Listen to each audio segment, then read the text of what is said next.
এই যে দোকানদার, আপনাকে তো খুব চেনা চেনা লাগছে, কোথায় যেন দেখেছি। আপনি আমাকে লোকাল যে ইলেকট্রিক অফিস আছে, ওই ইলেকট্রিক অফিসে আমি চাকরি করি, ওখানেই হয়তো দেখেছেন। হ্যাঁ, এইবার মনে পড়েছে। ঠিক ঠিক ঠিক, বলছি কি লাগবে বলুন। হ্যাঁ বলি, আপনি আমাকে 50 টাকার একটা সর্ষের তেলের বোতল দিন। আচ্ছা ঠিক আছে, দিচ্ছি। আর কি? একটা লাক্স সাবান দেবেন, বড়, 50 টাকা দামে। বড় লাক্স সাবান। আর কি? একটা সানলাইট নির্মা। সানলাইট নির্মা তো। বলছি আর কি দেবো? একটা রিফাইন তেলের বোতল দেবেন 500। আর হচ্ছে আর একটা কি যেন ভুলে যাচ্ছি, নুন 1 প্যাকেট দিয়ে দেবেন। আর একটা নিহার তেল, ব্যাস, আর কিছু না। নিয়ার তেল, রিফাইন তেল আর নুন। আর কিছু লাগবে? না, আর কিছু লাগবে না, এই কোটাই আপনি হিসাব করুন। আচ্ছা ঠিক আছে, হিসাব বলে দিচ্ছি।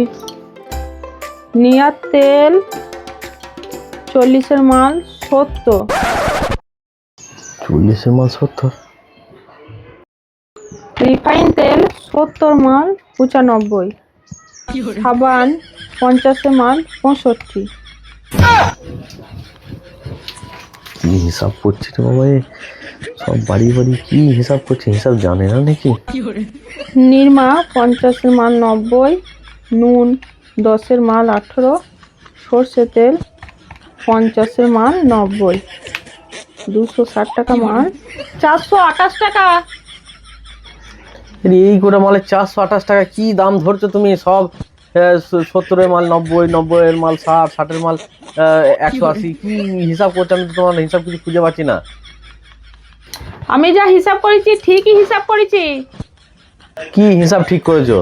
হ্যাঁ, যেই মালটা তোমার 10 টাকা দাম সেই মালটা তুমি 18 টাকা ধরছো, যেই মালটা 50 টাকা দাম সেই মালটা তুমি 90 টাকা ধরছো, তাহলে কি তুমি ঠিক হিসাব করছো?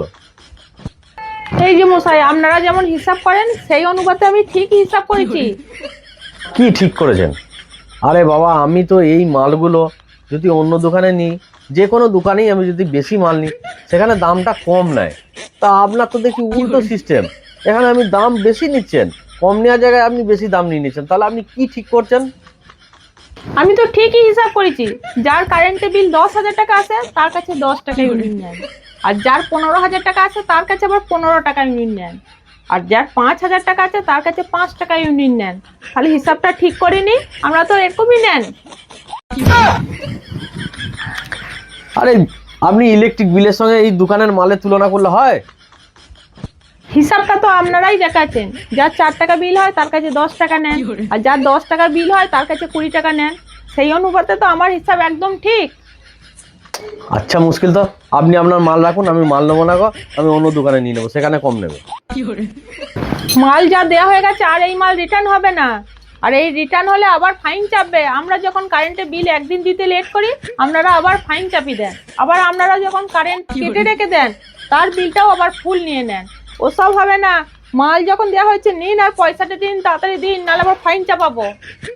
দরকার নেই আপনার সঙ্গে তর্ক করার আমার, আমি আপনার নিয়ে চলে যাই বাবা। কি আপনার সঙ্গে শুধু শুধু তর্ক করবে? এই যে পয়সাটা ধরুন আপনি, এই যে হ্যাঁ, দিন দিন দিন। বাবা রে, কি মহিলা রে বাবা। এই যে পালিয়ে যাচ্ছেন, পয়সাটা ফেরত নিয়ে যান। দরকার নাই আমার, আপনি রেখে দিন। এতদিনে এদেরকে জব্দ করতে পেরেছি, মনটা আমার খুব শান্তি হলো।